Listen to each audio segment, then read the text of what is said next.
Parents, this is how one of my students, Alex, increased his SAT score from a 1300 to a 1450 in less than 9 weeks and secured admissions into Boston College.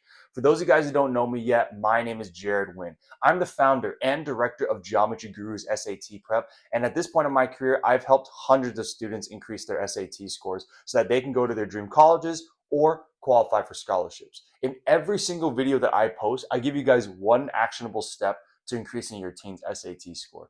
With that being said, family, let's get straight into it. Alex, when he first came to our company, he told me straight up, Jared, I don't think it's possible. I was like, why don't you think it's possible? Now, I found out in that conversation that he had taken the SAT 4 separate times already.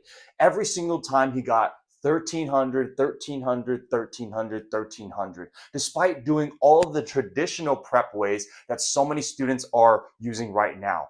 So when I asked him what he did, he was probably like your teen right now. For him specifically, he tried YouTube, Khan Academy, he tried Varsity Tutors and Kaplan, and nothing was working for him. And I tried to figure out exactly what was going on. So I asked him these 3 questions to see exactly what was happening. I asked him, when you went to these places, A, did you figure out what your biggest SAT weaknesses were? Did they actually diagnose these things for you? He said no.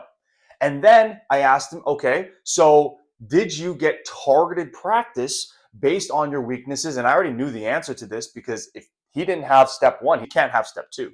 And he said, no, of course not. And then I asked him this most important question. Were you using harder SAT materials that mimicked the same thing that you're going to see on the exam, but slightly harder? And did you have someone in your corner that knew your weaknesses week by week and held you accountable?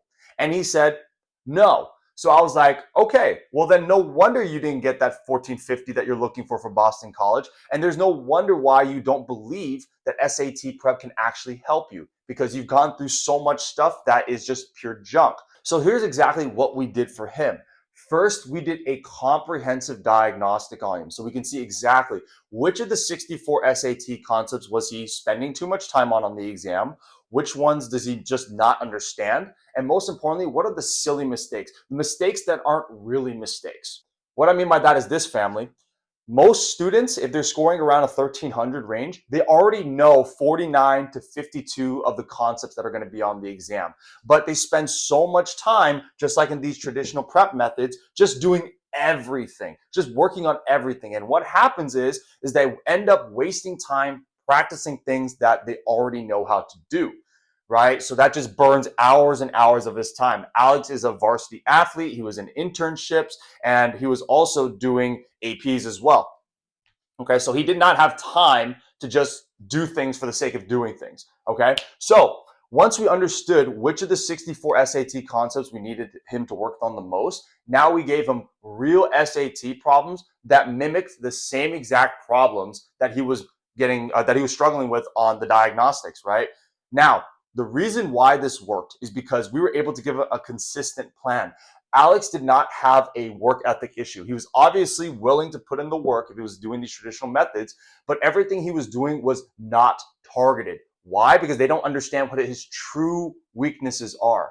For example, let me do a quick story on his first diagnostic. So he did a diagnostic with us. We saw that he got a 1300. Lines up exactly how he was scoring previously. He wasn't surprised. He was like, yeah, I've been getting that wrong all the time. But when I do the problems, right, in practice, I actually understand how to do them. So I don't know why I'm actually making these mistakes, when I see them at the end of the exam. And then I took a deeper look at everything and I saw that he was spending so much time on the beginning portion of the exam. Those 30-second questions, he was turning them into 90-second questions. So even though he was getting those questions correct, he spent so much time on them that by the time he got to the ending part of the exam, he ran out of time. He was completely fatigued, right? And then he got those questions wrong. So then he thought that he had to just drill those problems over and over again.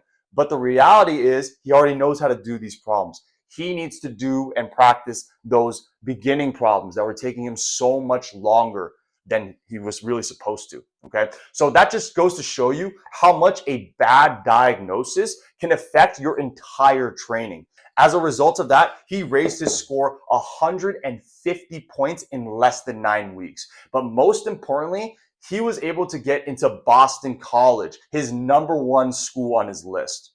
Now, family, that's exactly how your team can do the exact same things. If they don't know why they're sick or if they're targeting the wrong weaknesses, no amount of practice is going to help them. So you need to figure out what is the underlying cause. And my method is the one that does that. So if you guys need a step-by-step plan for your team's SAT journey, go ahead and send me an email or send me a DM. I'll help you guys out. No obligations. I just want to make sure that you guys are pointing in the right direction. Have a great rest of your day, and I'll see you in the next one.